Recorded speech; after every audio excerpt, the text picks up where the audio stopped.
All right, guys, welcome back. Welcome back. So, today, chatting's over food. As you already know, we're there here. I wanted to do a live, I promise, a live, but I couldn't get to it. So, posting this video, we are cooking soup today, beef chicken soup, the Jamaican style with cock soup and corn and all the works, guys. So, watch the video and enjoy as we talk about the vaccine. So remember me telling you say we're gonna talk more on the vaccine. So the other day I did a live and everyone was like, "Oh, you're going too fast," and so I'm just going to slow it down a notch and get everyone, to fully understand what's going on as it relates to vaccine. All right, so we're starting again, right? Starting from my eldest child. So as I mentioned, there are certain vaccines that you need in Jamaica they don't require it, or it's not mandatory to have it in Jamaica, but once you're migrating to the US, it is mandatory for you to get additional vaccines, guys. Right? So we have our blue book. We have our child health and development passport in Jamaica, right? So in addition to all the vaccines, keeping a child up to date to what they should already have gotten according to the Jamaican schedule. In addition to that, we're gonna talk about not the ones that they get in Jamaica, because you're supposed to bring a child to a clinic, keep them up to date. We're gonna talk about the additional ones. So let's kick it off. Right? So for my 10-year-old, the additional vaccines. So because she had recently become 10 when we decided to start getting the vaccines, she had to get her 10 to 11-year-old. According to the Jamaican scheme, she had to get the 10 to 11-year-old DT, right? So she got the DT, and then she had also to get the flu vaccine, right? Flu vaccine. Shortly after that, she got her first dose of chickenpox vaccine. They call it the varicella. And she had to get the second dose as well.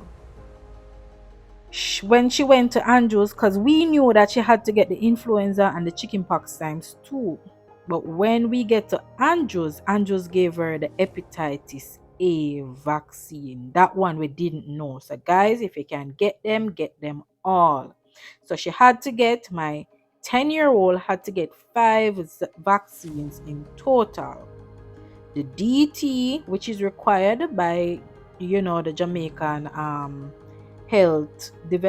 child health development, right? DT, she had to get the flu vaccine. She had to get the varicella, which is the chickenpox times 2, and she had to get the hepatitis A, right? So those are the 5 vaccines that she had to get. As I say, I don't have the price for all of them. So like the DT, I think that was like about 2,000. I won't quote any price for the DT, the influenza, or the chickenpox. I will not quote any price, guys. But if you want to get more details on those, you can go to Complete Care in Ocho Rios. If you're living in Ocho Rios, you can go to there's one in Kingston called Immunization Plus. You can go to Immunization Plus if you're living in Kingston. Just check YouTube. Just check Google rather. They have a lot of private places. I think in St. Anne's Bay you have a couple of them as well. That is very famous, right? So call them up, look up them number, call them up, check prices. I will tell you the prices of the ones that we got at Andrews, right? And that is after I tell you every vaccine that all of them get, right? All right, so let's go to my 5-year-old. My 5-year-old, he had to get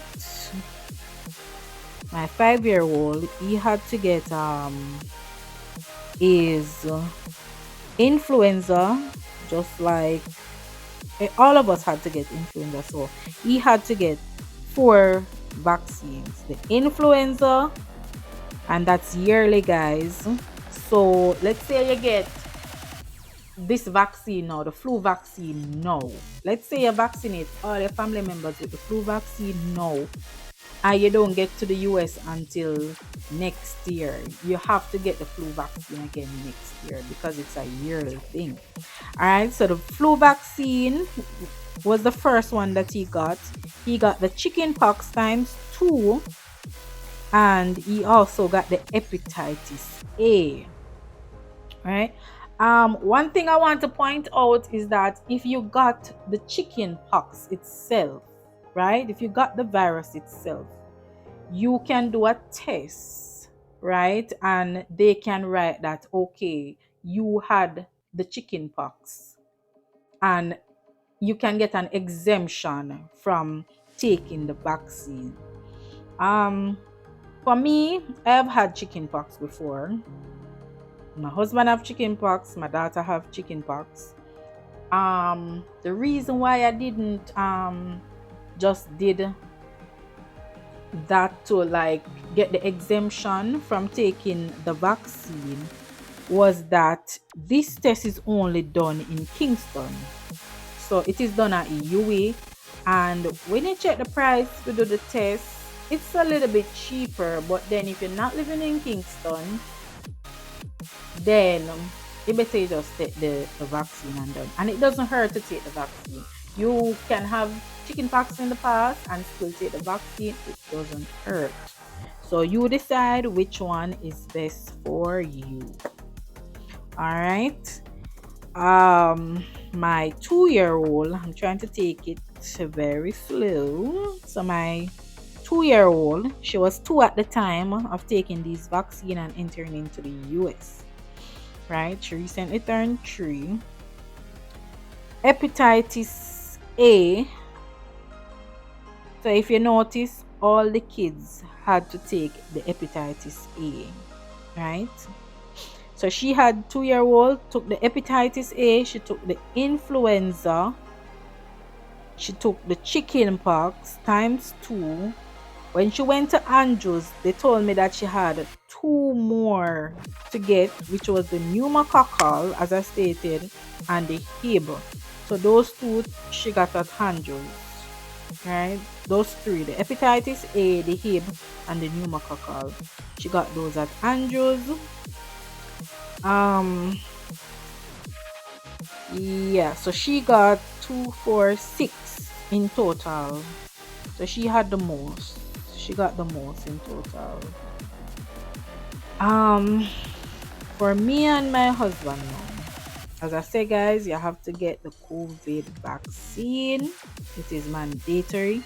Get it. All right. COVID vaccine, we got the Johnson & Johnson, as I stated, and there's a timeline in getting the COVID vaccine and the regular vaccines, right? So you can't take the COVID vaccine with the regular vaccine. So you have to decide based on the timeline that you have working with, which one you want to get first. If you want to get the COVID vaccine, go ahead and wait out the timeline. I think it's like a month or 6 weeks thereabout. Once you get that, then you can start the regular vaccines, or you can get the regular vaccines first, get them over with, and then go to your COVID vaccine. All right. So for the adults, for my husband, who's in his 30s, got most of his shots in the 80s. Is it 80s? In the 1980s something. Right? He was born at UA, right? And UA schedule set up in those days is that they would have a stamp and the original to say that you're fully vaccinated. Once your parents put you in and you get the vaccines, once you get the final dose, they would stamp it to say you have been fully vaccinated. He got that on his original vaccination sheet. However, things and time changed. So for the MMR, in the 1980 something thereabout, right? He got measles. So it wasn't MMR at the time. He got the measles shot at that time. However, things change as I say, and MMR come in place where he had to get. All right. So what I'm trying to say is that in those days, it was okay to get one shot of measles. That was okay. Things change, and now it is required that he get another shot. So he had to take a second shot just with you. You understand? So he had to take the MMR just the other day to complete the schedule, which he didn't got as a child. So he had to get the MMR. He also had to get the hepatitis B. So hepatitis B is 3 shots. I think he's due the third one now. So he only got 2 shots in Jamaica, but I think two was enough. Two was enough to enter. And all right, guys. So if let's say then you require 2 shots or 3 shots for some of the vaccines, sometimes they'll give you a little exemption to say, all right, then when you get in the US, you keep it up to date and go and get your second or your third shot. But I would recommend that you get all the shots beforehand. So he got his hepatitis B, both shots, right? Then he went ahead and he got the varicella, which is a chicken pox. He got 2 shots for those. He got his influenza shot and he had the Tdap. So the other day we spoke about the pneumococcal. We're too old to get the pneumococcal shots, guys. All right. So what he actually got was the Tdap. When you go to get your vaccine, do not let anybody give you DT or DPT as an adult. Only the adults got this shot. Tdap is the name. Do not let them give you the DT or the DPT and tell you that this is okay to get, right? So what happened in the Tdap, there's a acellular component in it, and the US requirement is that this is the one they want you to get. The Tdap, TDAP, right? That's the one. Capital T, lowercase DAP, not the DPT. Taking it close, slowly, because when I sound one, I go very slow. So as I repeat, I'm going to repeat it again, guys. Do not take the DPT or the DT. You need to take your Tdap. Tdap is the one. So let's say then you're short of a DT, right? Let's say you don't have one of the DT. Instead of taking the DT, don't take the DT, just take the Tdap. If you're fully vaccinated with your DPT, DT, you still need to get your Tdap. All right? And the Tdap is just 1 dose. Get your Tdap, guys. Then for me, I had gotten the hepatitis B going through university. I had to get that to start doing the clinicals on the unit. So I had that one, so I didn't have to take that one. But remember, your spouse who is not in the medical field has not gotten it. You need to go ahead and get it done. For me, I had the varicella because I didn't get that. In my card, they stated that I got the infection, right? History of the infection, right? So they stated that I had it, but the fact that I didn't want to go ahead and prove that I had the infection, I had to just get the vaccine and done. So I got 2 doses of the chickenpox, and then I got my influenza, and I got my Tdap. So guys, the year is almost done, right? We're not sure what NVC is up to, what Congress is up to. I would recommend that you take your influenza, especially if you're not in the healthcare system and can get it for free. I would recommend that you take it closer to the time of going to do your medical. Reason being, if you take it this year, as I say, and you're migrating next year, you're gonna need to take it before you go to do your medical. So if you can hold out on the influenza, go ahead and hold out. But if you want to go ahead and take it this year, take it next year, fine. Just be extra prepared and be on the cautious side. Take it if you want to take it. All right. So, hope I'm not going too fast, guys. I hope not. Let's go through the fees at Andrew. So, medical. Let's go to the medical. Or let me do the vaccines first. So the price for the vaccine is separate and apart than the medical fees. So vaccine, we paid $18,000 for my 2-year-old to get the pneumococcal vaccine. Call around, guys. I paid $18,000 to get this. So if you have a child within this age group and need the pneumococcal, and you call your private practitioner, pediatrician, whosoever, or the private places around, right? If you call them and you can get a better price, go ahead and take that price. You can also call Andrews and check what their price is. Right? He got the IB and he got the hepatitis A. The hepatitis A cost us $4,500. The HIB for her was $2,214.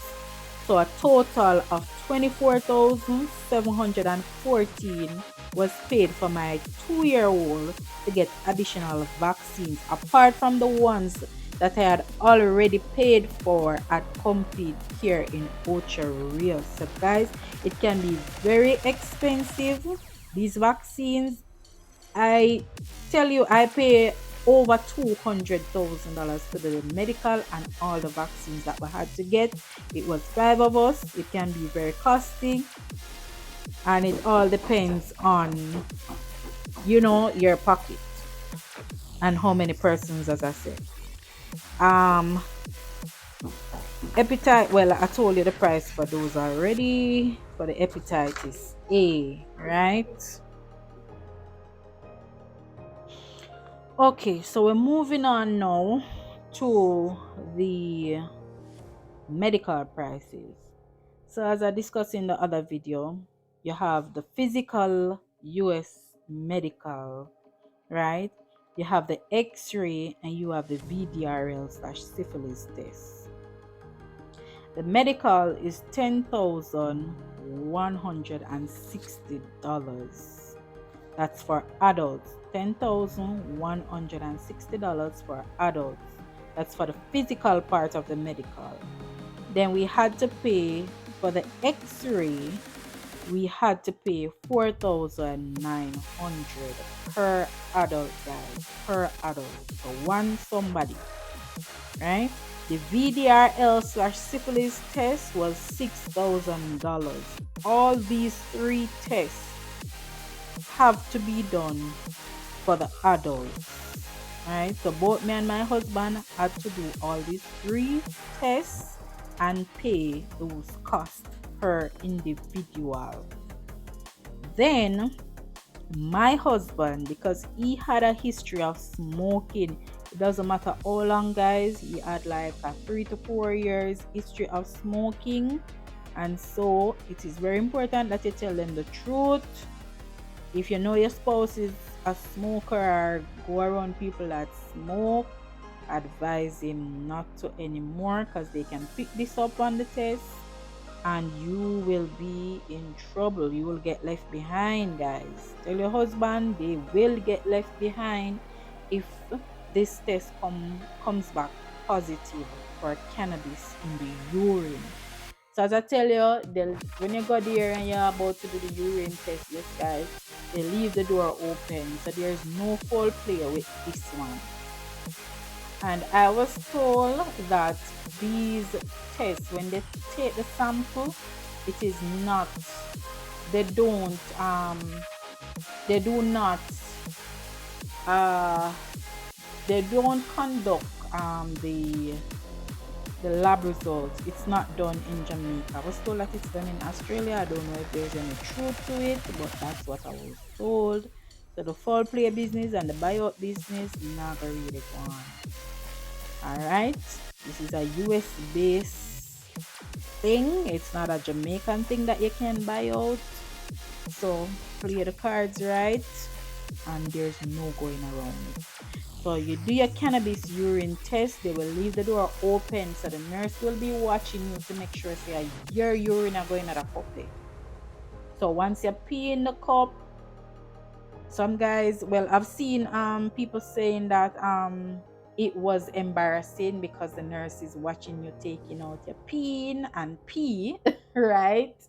I asked my husband about it when he got his done, and he was like, "Hell no, it was okay. It was a female watching me. I was peeing in a cup. There was, no embarrassment to it. I didn't feel any way. I don't know if because some people feel blessed than some, but he didn't feel any way about that. All right. So his cannabis urine test was $2,840. All right. And then for the children only do a US physical medical. So they don't have to go through all the x-ray and syphilis and all those things that adults have to go through, cannabis and all those things. Alright. So they only had to do a physical test, a physical medical, and that physical medical cost $10,700. Now, I had stated that I got a man-2 test placed. So the man-2 test is not for your spouse or the children. The reason I had to get a man-2 test placed was that my workplace needed to know if I had TB, right? So, how you do this? How you get the man-2 test done? Do not get your man-2 test done at this time. The right time to get the man-2 test, once your workplace asks for the man-2 test to be done, you are going to make sure that you already have your embassy date, you book your medical at Andrews, and couple days before you go to Andrews, you need to have that test read, right? So mine was read in 3 days. So let's say you're going to Andrews to get your medical done. You want to have it placed, read, and then you do your medical. So you want to have it done maybe like 3 to 4 days before your medical, because you need it placed before the medical. All right. So as I said, it's not mandatory to have the man-2 test to enter into the US, but it was something that my workplace wanted me to get. So I had to get it based on the requirements of my employer. All right, I'm just checking on the dates to see. So I had the test read on, let's say I had it read on the Thursday, the Friday I did my medical. That's how mine was. All right, because they need it to be done and read before you do the x-ray, right? So for Andrews, first come first serve. So if you get a date up by Andrews, first come first serve, whatever the time was, the date was first come first serve. Make sure you reach here early so you can get through early, because it can be very hectic here. Guys, this is the end of my vaccination review with you. I hope you enjoy the rest of your night. Share the video.